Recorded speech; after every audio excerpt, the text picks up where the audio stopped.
नमस्कार, झारखंड देख रहे हैं आप। आपके साथ मैं हूं शिप्रा झा और बुलेटिन की शुरुआत करेंगे इस वक्त की बड़ी खबर से। बड़ी खबर कोडरमा से आ रही है, जहां भूस्खलन से दिल्ली रांची एक्सप्रेस को नुकसान हुआ है। रेलवे ट्रैक पर भूस्खलन से ट्रेन को नुकसान हुआ है। धनबाद डिवीजन के मानपुर कोडरमा सेक्शन का मामला बताया जा रहा है। हालांकि हादसे में किसी भी पैसेंजर को कोई नुकसान नहीं रहा, ये राहत की बात रही। रेल कर्मियों ने रेल ट्रैक को फिलहाल साफ किया है। रेल खंड पर रेल परिचालन को भी सामान्य कर दिया गया है। एक्सक्लूसिव तस्वीर आपके टीवी स्क्रीन पर, ये कोडरमा की तस्वीर आपको दिखा रहे हैं। देखिए, यहीं पर ये लैंडस्लाइड हुआ जिससे ट्रेन को नुकसान पहुंचा है। राहत की बात ये रही कि जितने भी यात्री उस पर सवार थे उनको कोई भी नुकसान नहीं पहुंचा है और फिलहाल रेल कर्मियों ने रेल ट्रैक को भी साफ कर दिया है। रेल खंड पर रेल का परिचालन भी सामान्य तरीके से शुरू हो गया है। ये बड़ी खबर आपको कोडरमा से बता रहे हैं, जहां पर भूस्खलन से दिल्ली रांची एक्सप्रेस को नुकसान पहुंचा है। रेलवे ट्रैक पर भूस्खलन से ट्रेन को नुकसान हुआ है। धनबाद डिवीजन के मानपुर कोडरमा सेक्शन का ये मामला। हादसे में किसी भी पैसेंजर को कोई नुकसान नहीं है। रेल कर्मियों ने रेल ट्रैक को भी साफ कर दिया है और फिलहाल रेल खंड पर रेल परिचालन भी सामान्य हो चुका है।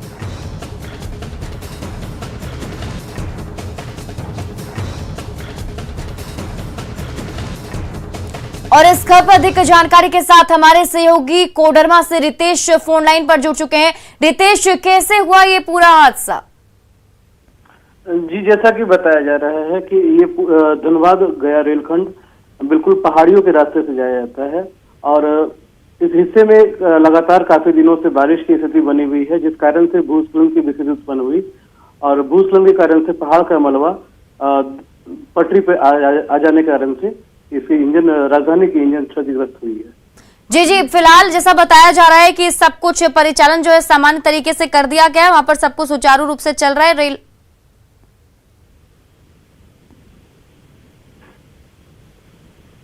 चलिए, बहुत बहुत शुक्रिया रितेश तमाम जानकारी के लिए। तो हमारे सहयोगी रितेश बता रहे थे कि ये देखिए कोडरमा से एक्सक्लूसिव तस्वीर भी आपको दिखा रहे हैं। यही वो जगह है जहां पर ये लैंडस्लाइड हुआ है। हालांकि राहत की बात है कि इसमें कोई भी पैसेंजर को किसी तरीके का नुकसान नहीं हुआ है।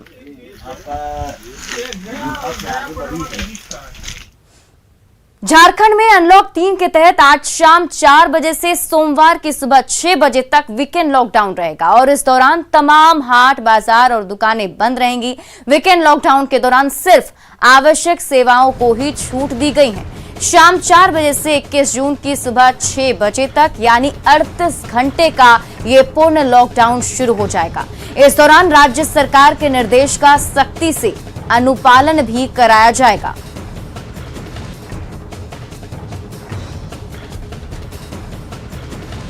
और झारखंड में आज शाम 4 बजे से 38 घंटे का पूर्ण लॉकडाउन रहेगा। इस दौरान तमाम हाट, बाजार और दुकानें बंद रहेंगी। वीकेंड लॉकडाउन के दौरान सिर्फ आवश्यक सेवाओं को ही छूट दी गई है, जिसका जायजा लिया हमारे सहयोगी निरंजन ने। तो हम लोगों को पहले से ही लेके रखना पड़ेगा, अभी और क्या कर सकते हैं। कोविड में थोड़ा तो परेशानी झेलना ही पड़ेगा। थोड़ा प्रिकॉशन के लिए हम लोग को ही सावधानी रखना पड़ेगा, और क्या। आप क्या चाहते हैं कि कल भी खुला रहे? नहीं, आप चाहते हैं, आप क्या चाहते हैं? मैं क्यों चाहूंगा? चाहते तो है, लेकिन अब जो बोल रहे हैं, जो नियम है उसको फॉलो तो करना ही पड़ेगा ना। हम तो चाहते हैं रोज मिले सबको, लेकिन नियम को भी फॉलो करना पड़ेगा। हमारी सुरक्षा, अपनी सुरक्षा के लिए ही ना है बनाया हुआ, क्या करेंगे। शनिवार शाम 4 बजे से लेकर सोमवार सुबह 6 बजे तक दुकानों को बंद रखा गया है। कारण यह है कि कोरोना के जो संक्रमण है उसे कम को लेकर के, यानी कुछ इसका प्रभाव कम हो, इसलिए प्रशासन ने, झारखंड सरकार ने यह एहतियात फैसला उठाया है। कैमरामैन संत के साथ निरंजन, न्यूज़ 18 रांची। और धनबाद में पिछले 1 सप्ताह से हो रही बारिश के कारण झिलिया नदी ने विकराल रूप ले लिया है। भारी बारिश से कई घरों में पानी घुसने से लोगों को काफी परेशानी हो रही है। सैकड़ों परिवार अपने घरों से निकलकर स्कूल, मंदिर और अन्य जगहों पर शरण लिए हुए हैं। बता दें कि कुमार धूबी में रहने वाले लोगों ने पहले से ही जिला प्रशासन से बारिश के पानी से खतरा होने की आशंका जताई थी, लेकिन इससे लेकर कोई गंभीरता नहीं दिखाई गई। ऐसे में स्थानीय लोगों में भी काफी ज्यादा आक्रोश है। अब स्थिति भयानक हो गई है। एक सप्ताह से हम लोग प्रशासन से जो है संपर्क में है, बोल रहे हैं, ना जिला प्रशासन का नींद टूट रहा है, ना लोकल प्रशासन का नींद टूट रहा है। बताइए, इसमें तो जोरदार आंदोलन होगा। हम तमाम लोग इकट्ठा होकर के प्रशासन के खिलाफ अब हम लोग लड़ाई लड़ने का काम करेंगे। ऐसे विकट आपदा में हम इस क्षेत्र का लगातार दौरा कर रहे हैं और इसी के तहत आज जो खाना बनाने में भी मेरा सहयोग हो रहा है। मतलब हम क्योंकि हम किचन से कैबिनेट तक आए, पहले हम गृहिणी के घर का, और गृहिणी अभी भी हम देख रहे हैं कि हम भूले नहीं हैं, अच्छा से पूरी बना लिए हैं। तो इसलिए बहुत खुशी लग रहा है, जनता का सहयोग कर रहे हैं, दुख सुख में सबका साथ में है, तो ये बहुत अच्छा है। और लगातार मेरा ये नहीं है जिसके कारण से एक के बाद एक इलीगल कंस्ट्रक्शन बनती गई जिला पर, जिसके कारण ये स्थिति है। और ये प्रत्येक साल ही थोड़ी भी जोर से बरसात होती है तो यहाँ पानी बहाव इसी तरीके से होता है। घाटशिला के डुमरिया में जय नदी इन दिनों लगातार हो रही बारिश से उफान पर है। नदी पार करने के लिए ग्रामीण लकड़ी पुल का सहारा लेते हैं, लेकिन बारिश में पुल से पार करना खतरनाक हो जाता है। पुल बहने की आशंका भी बनी रहती है। ऐसे में मजबूरी में ग्रामीण लकड़ी पुल के माध्यम से आने जाने को मजबूर हैं। ये पुल जोजो गोड़ा और चट्टानी पानी गांव को जोड़ता है। ग्रामीणों ने कई बार प्रशासन से पुल बनाने की मांग की, लेकिन अब तक पुल का निर्माण नहीं हो पाया है। जाना आने में तो पूरा डर लगता है, तो क्या करो, मजबूर में से जाना करते हम लोग। जब बुढ़िया और ये है ना, उन लोग तो और डर लगता है मुझे। हम लोग आने जाने के लिए बहुत तकलीफ है। ऐसी वर्षा आएगा ना, बहुत तकलीफ हो जाएगा। इसीलिए हम लोग गांव वाले को मिल के टांगा पुल बनाया है, फिर वे वाला टूट जा रहा है। दुमका में कई दिनों से हो रही बारिश से लोग परेशान हैं। शहर के बख्शी बांध मोहल्ले में बसे सभी घरों में बारिश का पानी घुस गया है, जिससे लोगों को भारी परेशानियों का सामना करना पड़ रहा है। वहीं बारिश ने नगर परिषद की भी पोल खोल दी। लोगों के घरों में नालों का गंदा पानी घुस गया है। हालांकि अभी तक कोई भी प्रशासन के लोग मौके पर नहीं पहुंचे हैं, जिससे लोगों में नाराजगी है।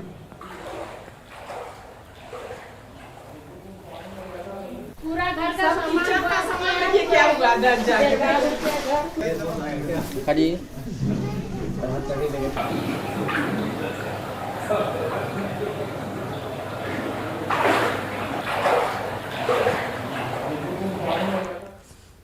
गिरिडीह में भी 3 दिनों से हो रही बारिश से लोगों की परेशानी बढ़ गई है। बारिश के कारण गिरिडीह जामताड़ा मुख्य मार्ग स्थित महेश मुंडा रेलवे फाटक बारिश की पानी में डूब गया है, जिससे आवागमन पर भी असर पड़ा है। रेलवे ब्रिज के नीचे 2 मीटर तक जल जमाव हो गया है, जिसमें गाड़ियां भी फंस जाती हैं। तस्वीरें आपके सामने हैं, देखिए किस तरीके से कार को यहां पर निकाला जा रहा है। बताया जा रहा है कि पानी की निकासी के लिए किसी भी तरह की व्यवस्था नहीं होने से समस्या और भी ज्यादा बढ़ गई है।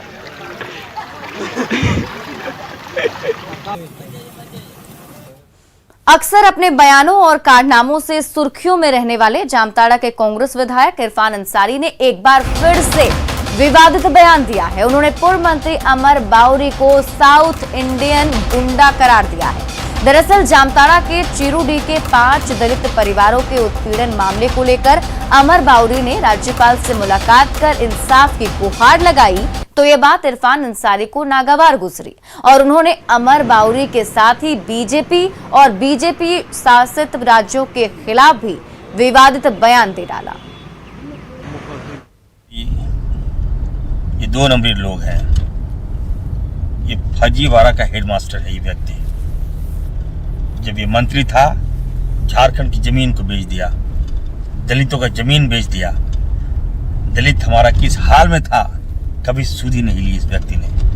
हमारा दलित समाज घर मिला कि नहीं मिला, आवास मिला कि नहीं मिला, राशन मिला कि नहीं मिला, कभी नहीं पूछा। आज जब हार गया है, सत्ता में नहीं है, तो बहुत बड़ा इनको दलित प्रेम याद आ रहा है। इतने बड़े हितैषी हैं आप, तो जाइए उत्तर प्रदेश, देखिए क्या हाल है हमारे दलित समाज का। और नकली हितैषी बनकर तुम झारखंड में दिखा रहे हो अमर बाउरी। ये कतई मैं बर्दाश्त नहीं करूंगा, कहना चाहता हूं। जामताड़ा आया था ये व्यक्ति, बूथ एजेंट, भाजपा का बूथ एजेंट, उसके परिवार को वहां बिठा दिया और कहा कि दलित परिवार को उजाड़ रहा है। शर्म आता है ऐसे नेताओं पर मुझे।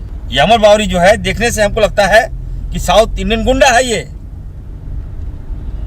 और गुंडा की तरह बिहेव करता है। एक गुंडा कभी भी किसी समाज का हितैषी नहीं हो सकता, अमर बावरी, याद रखना। मैं विनम्र निवेदन करूंगा महामहिम से कि महामहिम साहिबा, आप ऐसे फर्जीवाड़ा लोगों को समय ना दें। दरअसल सीएम हेमंत सोरेन के विधायक प्रतिनिधि पंकज मिश्रा पर दलित की जमीन पर कब्जे का आरोप लगा है। इसे लेकर पूर्व मंत्री अमर बावरी ने राज्यपाल से मुलाकात की और दलितों के लिए न्याय की गुहार लगाई है। सीएम प्रतिनिधि पर सनसनीखेज आरोप, फिर आरोपों के घेरे में पंकज मिश्रा। दलितों की जमीन पर कब्जे का आरोप। मुख्यमंत्री हेमंत सोरेन के विधायक प्रतिनिधि पंकज मिश्रा एक बार फिर से आरोपों के घेरे में हैं। पंकज मिश्रा पर इस बार दलितों की जमीन पर कब्जा करने का आरोप लगा है और यह आरोप पूर्व मंत्री अमर बावरी ने लगाया है। अमर बावरी का आरोप है कि साहिबगंज में एक दलित की जमीन कब्जा कर सीएम के प्रतिनिधि पंकज मिश्रा उस पर आलीशान मकान बना रहे हैं। तीनों घटनाओं में कहीं पर भी कोई न्याय नहीं मिला है, उल्टे प्रशासन की तरफ से इन पे दबाव बनाया जा रहा है। यहां तक कि चीरोडी की घटना में जो आरोपित है वो डीसी के साथ बैठ करके मीटिंग कर रहे हैं, दिल्ली जा रहे हैं और अनुसूचित जाति आयोग को 24 घंटा में गिरफ्तारी का उन्होंने इंश्योरेंस दिया है। आज महिलाओं को मारा गया है, उनके कपड़े फाड़े गए हैं और लेकिन कोई कार्रवाई नहीं हुई। मझगांव में कोई कार्रवाई नहीं हुई। पूर्व मंत्री अमर बावरी यही नहीं रुके, उन्होंने साफ शब्दों में कहा कि हेमंत सरकार में राज्य भर में दलितों पर अत्याचार हो रहा है। चाईबासा और जामताड़ा में भी दलितों का शोषण हुआ है। अब जरा कुछ उन दलित पीड़ितों के भी दर्द जान लीजिए जिनके जमीन पर कब्जा के लिए उनके साथ खुलेआम मारपीट तक की गई। कोई हमने देखभाल नहीं, कोई हमने व्यवस्था नहीं, कोई कानून नहीं, कोई कार्रवाई कर लेना, भटकने बुलाया हमने लगा भटकती है। 1 महीना होने जा रहा, हम लोग FIR दर्ज दिए वहाँ पुलिस के पास, तो वो लोग कार्रवाई कर रहे हैं बोले। उसके बाद कोई कार्रवाई भी नहीं हुआ और जहाँ मारपीट हो रहा था वहाँ के जो विषय समुदाय के लोग को आग्रह भी कर रहे थे कि मारपीट मत कीजिए आप लोग बोल के, तो वो लोग नहीं सुने हम लोग का बात। फिर हम लोग वीडियो जब बनाए तो हम लोग के बारे में बोल रहे कि यही सब वीडियो बनाई थी।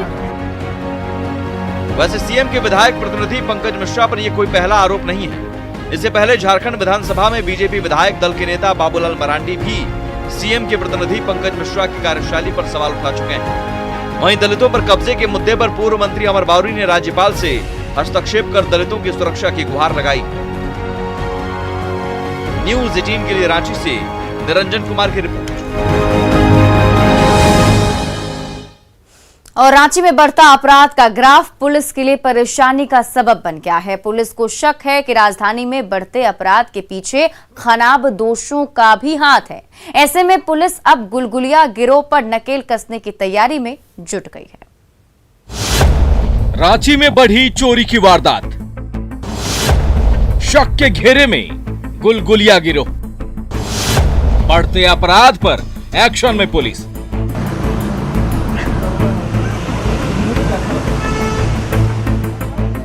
रांची में इन दिनों चोरों का आतंक कुछ ज्यादा ही बढ़ गया है और चोरी की बढ़ती वारदात पर काबू पाना रांची पुलिस के लिए बड़ी चुनौती साबित हो रही है।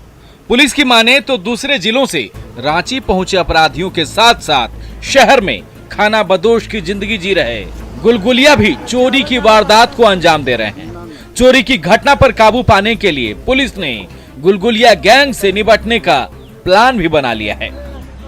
कुछ पता चला है, कुछ जगहों पे कुछ प्रवासी और गुलगुलिया टाइप के लोगों का मूवमेंट दिखाई दे रहा है। सभी थाना प्रभारी को निर्देशित किया गया है कि अपने स्तर से इन सब लोगों पे ध्यान रखेंगे, इन लोग मूवमेंट कहाँ हो रहा है, इसका पैटर्न क्या है, और देखा जा रहा है कि उन सब इलाकों में विशेष निगरानी की जरूरत है। उधर राजधानी वासियों का भी मानना है कि शहर में खाना बदोश की जिंदगी गुजारने वाले गुलगुलिया भी आपराधिक वारदात को अंजाम दे रहे हैं। हाँ, ये बात सही है कि कुछ लोग इसमें इन्वॉल्व हैं, लेकिन बाकी कुछ लोग ऐसा है जो 90% यही झारखंड के, कोई राजरप्पा के हैं, कोई बालूमाथ के हैं, कोई रामगढ़ के हैं, कोई गोमिया के हैं। वैसे लोग भी आज इस रूप से जीवन यापन कर रहे हैं। रांची में बढ़ती चोरी की वारदात से भले ही रांची वासी परेशान हैं, लेकिन पुलिस ने भी अब गुलगुलिया गैंग से निपटने का रास्ता निकाल लिया है। न्यूज़ 18 के लिए रांची से संवाददाता ओम प्रकाश की रिपोर्ट। रांची के हटिया स्टेशन में ड्यूटी निभा रहे जीआरपी के जवान की जिंदगी बद से बदतर हो गई है। एक छोटे से बैरक में 15 अधिकारियों समेत 45 जीआरपी के जवान भेड़ बकरियों की तरह रहने को मजबूर हैं।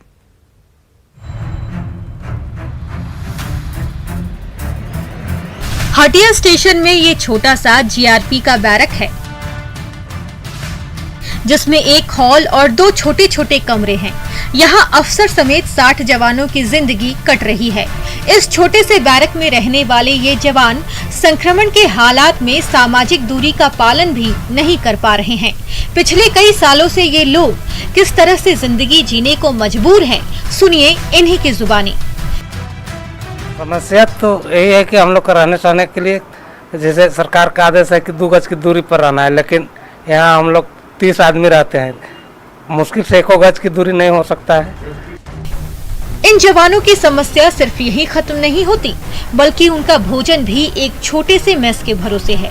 इस मेस में लकड़ियों के सहारे सुबह नाश्ते से लेकर रात तक का खाना बनाया जाता है। बारिश में लकड़ियों के गीले हो जाने से परेशानी दोगुनी बढ़ जाती है। ऐसे में जीआरपी जवान खुद के लिए एक बड़े बैरक और अधिकारियों के लिए क्लब और घरेलू एलपीजी गैस सिलेंडर की मांग कर रहे हैं। थोड़ा दिक्कत है अभी कि मिट्टी का चूल्हा है, इसमें बरसात का समय है, थोड़ा सा गैस उस का सुविधा हो जाता तो बहुत ही अच्छा रहता।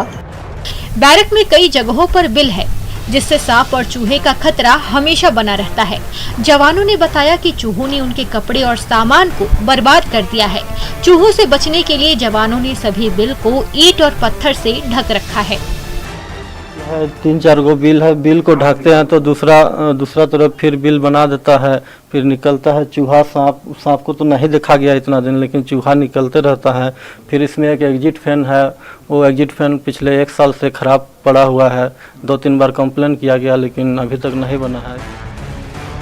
शिकायत करने के बावजूद भी जवानों की समस्याओं पर कोई ध्यान नहीं दिया जा रहा। अगर कोई जवान कोरोना से संक्रमित हो गया तो ऐसे हालात में दूसरे जवानों के बीच संक्रमण फैलने में देर नहीं लगेगी। देश की सुरक्षा में दिन रात जुटे इन जवानों की जिंदगी कोरोना काल में सुरक्षित नहीं है। छोटे से बैरक में रह रहे इन जवानों को मदद की आस है।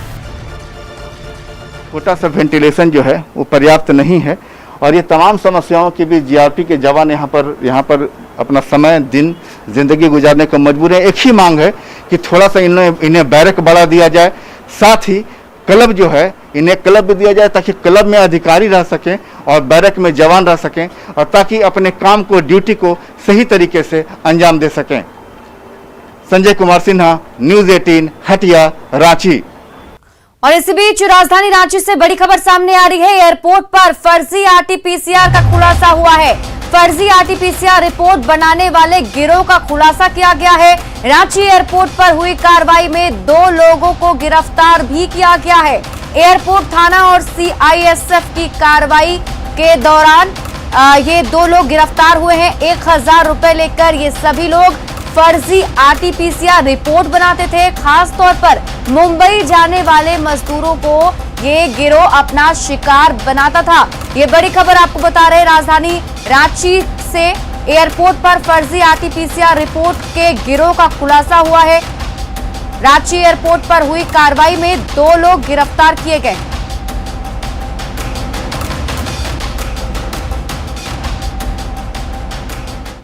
चलिए अब देखते हैं झारखंड 2020।